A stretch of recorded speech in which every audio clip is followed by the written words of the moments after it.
प्रभु यीशु मसीह के सामर्थी और जलाली नाम में आज एक बार फिर से दिनांक 22 अक्टूबर दिन शुक्रवार को हम आप सबका स्वागत करते हैं। आज के दिन का विषय है महिमा और सम्मान।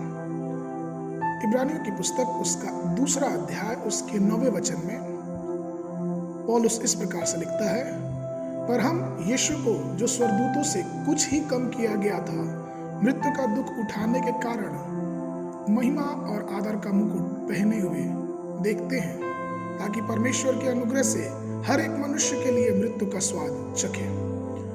मेरे प्रियो, आज मैं आपको यह बताना चाहता हूं कि यीशु मसीह की क्रूस की जो मृत्यु थी वो हम सब के लिए थी।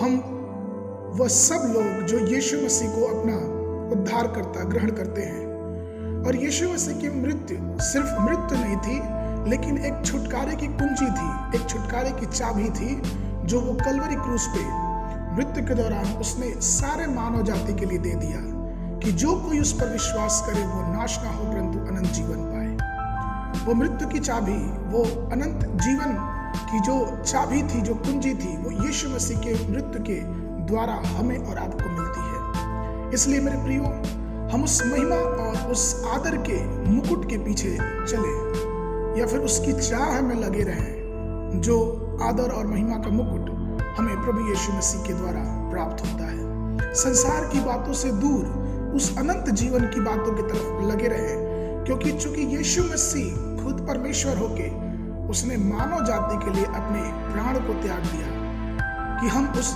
अनंत महिमा और आदर का मुकुट यीशु मसीह के द्वारा अपने जीवन में ले सके।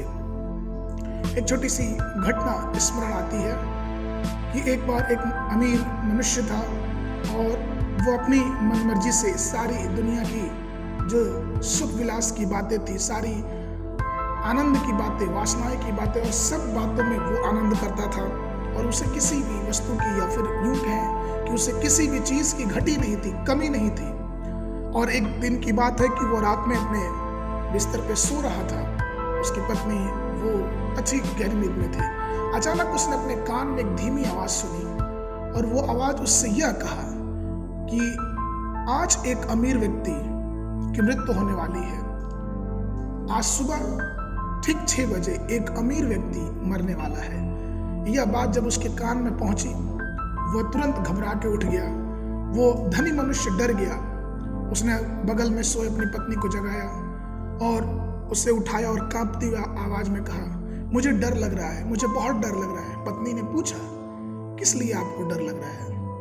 उस धनी व्यक्ति ने कहा अपनी पत्नी से कि अभी मैंने अपने कानों में एक आवाज सुनी है जिसने मुझसे ये कहा है कि आज सुबह 6 बजे एक धनी व्यक्ति मरने वाला है, और तुमको मालूम, मुझे ऐसा लगता है कि मैं कल सुबह मर जाऊंगा।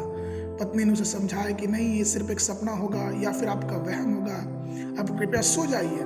लेकिन उस धनी व्यक्ति को रहा नहीं गया। वह तुरंत, चूंकि वो अमीर था, वो धनी था, उसने तुरंत डॉक्टर को फोन किया।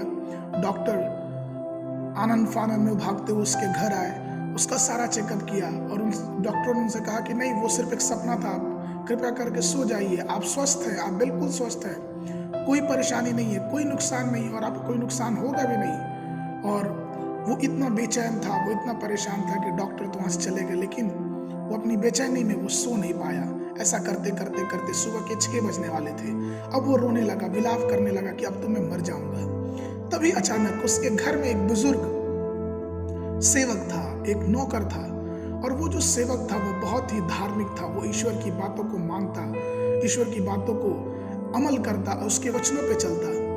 वो बुजुर्ग बहुत धीमे पांव से अपने स्वामी के पास आता और उससे कहता है कि श्रीमान, मेरा अद्भुत ईश्वर, मेरा पराक्रमी ईश्वर मुझे बुला रहा है, और मैं इसलिए आया हूँ कि मैं आपको अलविदा कह सकूँ, क्योंकि ये मेरा अंतिम समय है।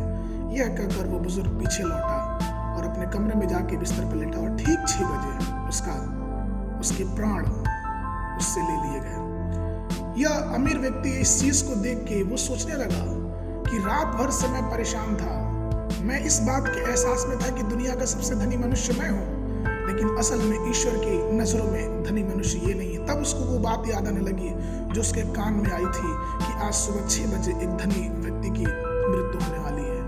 मेरे प्रियो, संसारिक दृष्टि में लोग भौतिक बातों को धन मानते हैं, लेकिन मैं आपको बताऊं कि सबसे बड़ा धन हमारा उद्धार है। सबसे बड़ा धन हमारा उद्धार है, जो हमें यीशु मसीह के द्वारा मिलता है, उसके अनुग्रह के द्वारा मिलता है। इसलिए आइए हम इस संसारिक धन और वैभव से अलग हटकर अपने मन की शांति, अपने मन के उद्धार को पकड़े रखें, क्योंकि यह उद्धार ही हमको अनंत जीवन की तरफ लेके चलेगा। मसीह में मेरे प्रिय लोगों, हो सकता है कि हम इस धरती पे बहुत गरीब, अनपढ़, सामान्य रूप से लोग हों, लोगों की नज़र में बहुत नीच हों, बहुत लोग हमको अलग अलग तरह की बातें कर रहे हों, लेकिन आप ध्यान रखें कि अगर आप प्रभु यीशु मसीह को अपना उद्धारकर्ता ग्रहण कर चुके हैं, अगर यीशु मसीह का आपका विश्वास मजबूत है, तो आप इस बात को ध्यान रखें कि हम और आप यीशु मसीह की नज़र में अनमोल हैं। हम और आप उन अमीर लोगों से भी अनमोल हैं, क्योंकि उनके पास भौतिक चीज़ें हैं, लेकिन हमारे पास चूंकि उद्धार है, वो अनंत जीवन है। हम उसके वारिश हैं, क्योंकि स्वर्ग का राज हमारा ही है। आज के मनन के लिए पहला कुरिन्थियों की पुस्तक, उसका 15 अध्याय, उसका 57 पद। परंतु परमेश्वर का धन्यवाद हो जो हमारे प्रभु यीशु मसीह के द्वारा हमें जयवंत करता है। परमेश्वर आप सबको आशीष देवे।